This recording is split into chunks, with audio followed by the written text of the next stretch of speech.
សង្គ្រាមពាក្យនេះប្រជាជនខ្មែរបានឆ្លងកាត់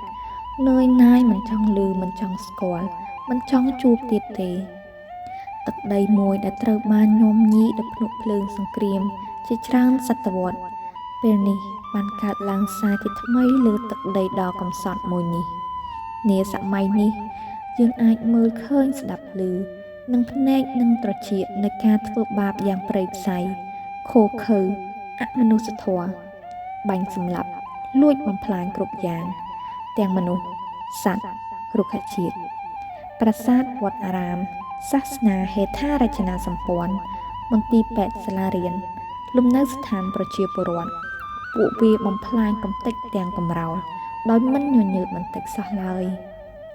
កុមារតូចៗវង្វេងឪពុកម្ដាយសិស្សានុសិស្សរត់ចេញពីថ្នាក់ពេលកំពុងរៀន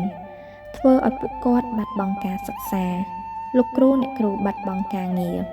ក្មេងចាស់ប្រុសស្រីរត់ចោលផ្ទះសម្បែងកន្លែងធ្វើការកន្លែងរកស៊ី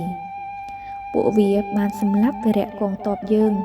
សម្លាប់ប្រជាជនខ្មែរស្លូតត្រង់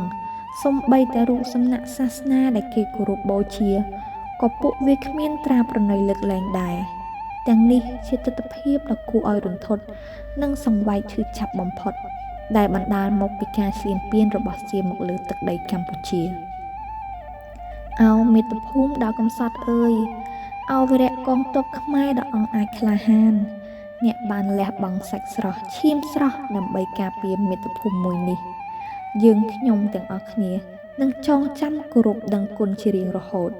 នឹងកាប់ថ្មចំណាំនៅអំពើដ៏ឃោឃៅ